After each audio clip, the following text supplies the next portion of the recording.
priznanja zaslužnim Slovenkam in Slovencem, ki s svojim delom, pogumom, vztrajnostjo, predanostjo in ljubeznijo ohranjajo spomin na težke čase slovenske polpretekle zgodovine in so nam v spodbudo, da to dediščino prenašamo naslednjim rodovom.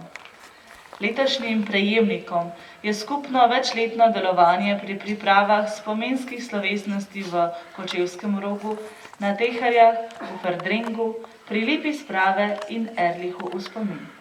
V imenu odbora bo priznanja in medalje za predanost in zvestobo slovenskemu narodu izročil direktor družine Tone Rode.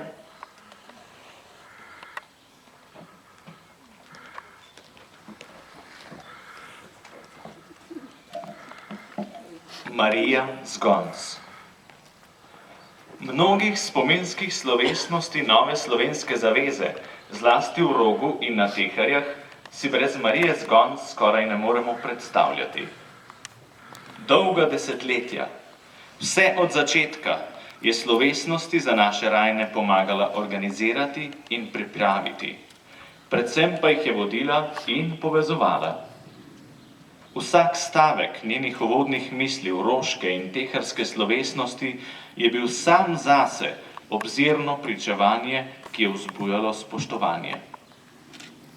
Kadar je spregovorila Marija Zgonc, je vsakdo začutil, da govori s tisto verodostojnostjo, ki jo daje le pristno izkustvo. Lahko bi rekli, da nas je gospa Marija s svojimi tihimi besedami povezovala in navdihovala. Za njenimi stavki je namreč stalo dolgo, tiho trpljenje za pogrešanim očetom, trpljenje družine na izropani domačiji.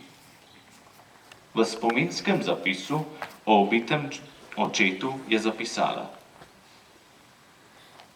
Velikokrat nisem mogla zaspati, ko sem v tihih nočeh mislila nate. Kje so te ubili? Zakaj so ti v najlepših letih vzeli življenje? Kakšna je bila tvoja zadnja ura? Si ostal na hrastniškem hribu ali so te zazidali v hudi jami? Je tvoja zadnja misel poiskala mamo, mene, sestro ali Boga? Toliko vprašanj je bilo, toliko krutih predstav, preveč za otroka. In vendar, nobenega sovraštva ni bilo v srcu, samo strah, s katerim smo živeli, in bolečina, nepopisna, neizmerna, ki je svet ni videl, ki je nismo mogli nikjer izpovedati. Vsak zase jo je nosil skozi čas. Vse to je gospa Marija nosila v sebi, prav zato pa neutrudno pomagala pri zavezi, z veseljem in optimizmom, z vedrino in vero v dobro.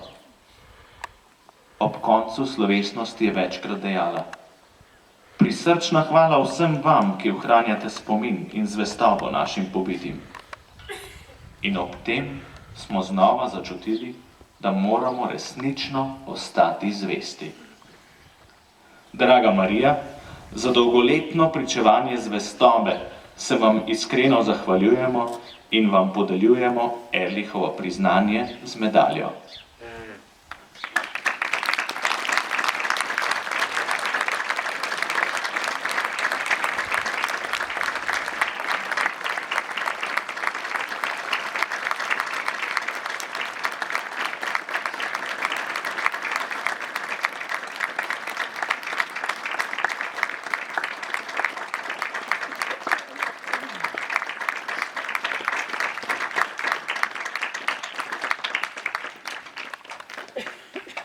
Akademik profesor dr. Janez Juhan. Kljub odgovornemu poslanstvu in številnim nalogam duhovnika, profesorja, predavatelja in znanstvenega sodelavca, poznanega v slovenskem in mednarodnem prostoru, je akademik profesor dr. Janez Juhan eden tistih, ki v slovenskem političnem prostoru že desetletja jasno opozarja na potrebo, da moramo Slovenci živeti iz svetlih likov mož in žena, ki so svoje življenje zastavili za blagor naroda, domovine in Boga. Vrsto let vodi društvo Združeni ob Lipi sprav. Pri Lipi na ljubljanskih Žalah organizira spominska srečanja ter skrbi za vsakoletno spominsko slovesnost na dan, ko je bil strani komunističnih morilcev zločinsko umorjen profesor Teološke fakultete Lambert Ehrlich. Težko je v kratkem prikazu nanizati vse dogodke, pobude, izjave, zapise in razmišljanja profesorja Juhanta, ki z jasno besedo in srčnostjo kliče k večji družbeni pravičnosti in svežini duha. K temu vabi in budi še posebej nas kristjane in ljudi dobre volje, ki nam vzvodi demokracije omogočajo, da izrazimo svoje stališča in ne stojimo zgolj ob strani, kadar je potrebno spregovoriti. Čeprav se zaveda, da se v polnosti še nismo otresli strahu, ki ga je v slovenski prostor unesel komunizem, nas hkrati bodri, da moramo kulturo strahu premagati. Moč in oporo najdemo prav v velikih osebnostih nedavne slovenske zgodovine, ki so z močjo vere, ljubezni in poguma stopili na pot mučeništva in ostajajo temelj za narodov obstoj v prihodnosti. Med njimi zavzema profesor Ehrlich odlično mesto. Zanj dr. Juhant pravi: ta nam v teh zahtevnih časih kliče v zavest z višarsko oporoko tudi pomembno narodno strateško sporočilo. Vsi državljani, ki nosite v sebi krščansko in narodno srce, kakršno je imel Ehrlich, združite svoje srca v sodelovanju za blagor domovine. Slovenija je danes znova na pomembni preizkušnji. Znova nam kliče z višari: združite svoje narodne sile in se povežite, da bo Slovenija spet postala središče Evrope in na krščanskih duhovnih temeljih, za katere so si prizadevali za njimi tudi tvorci modernih evropskih povezav, vez med slovenskimi, germanskimi in romanskimi narodi. Profesor dr. Janez Juhant, iskrena hvala za vaša prizadevanja in napore. Naj vas duh Lamberta Ehrlicha in njegovih sopotnikov še naprej nagovarja pri iskanju poti do sprave v slovenskem narodu. Bog vas živi.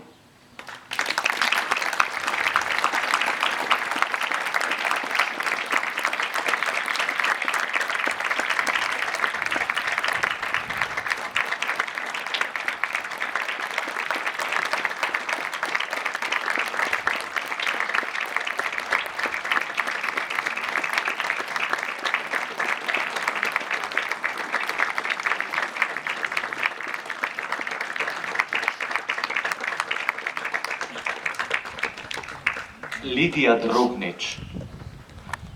Gospa Lidija Drobnič je trden dokaz, kaj vse zmore združiti ženska v eni osebi.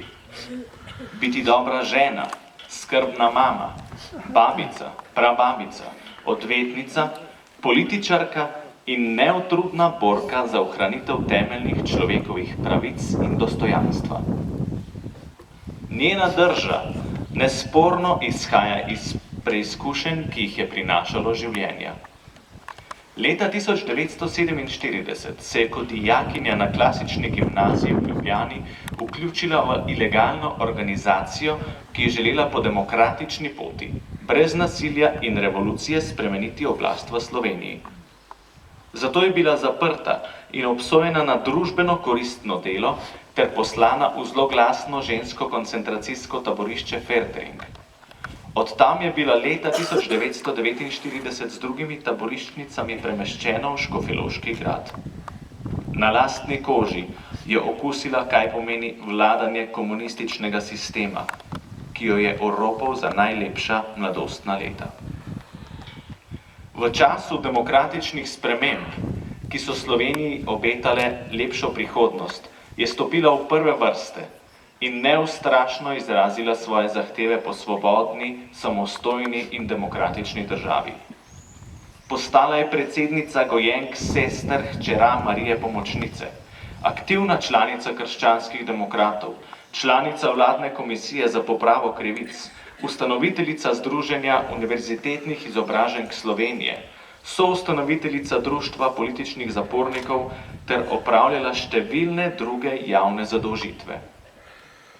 Prav na njeno pobudo je leta 2011 Ustavno sodišče razveljavilo poimenovanje Titove ceste po nekdanjem diktatorju, dosmrtnem predsedniku Socialistične federativne republike Jugoslavije, ki je simboliziral povojni totalitarni komunistični režim. Z močno voljo in trdim delom je premikala meje nemogočega. Bila je zvesta opora svojemu možu, prvemu generalnemu državnemu tožilcu v samostojni Sloveniji, Antonu Drobniču. Od leta 1990 vsako leto organizira spominsko slovesnost v Ferdringu, ki ostaja živa priča trpljenja slovenskih žena in deklet. Draga gospa Lidija, hvala za vašo pokončno držo in jasno besedo, s katero nas bodrite, naj nadaljujemo s prizadevanji za dobro vseh Slovencev in Slovenk, doma, v zamejstvu in po svetu. Vaše delo ostaja garant za stabilno in demokratično družbo.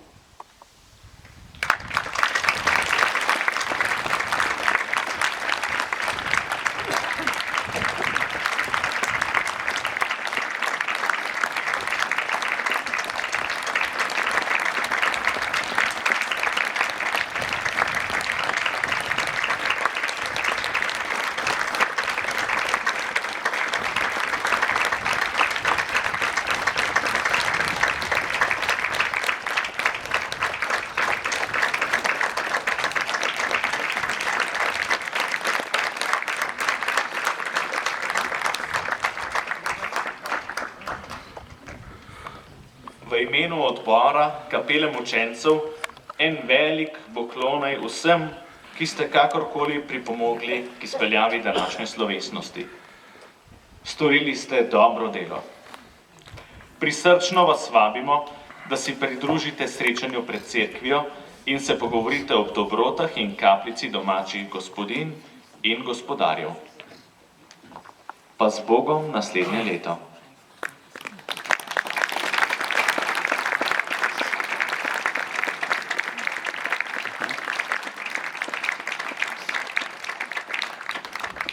Vse dobitnike letošnjih Ehrlichovih priznanj pa prosim, da stopijo sem spredaj, da naredimo eno skupno fotografijo.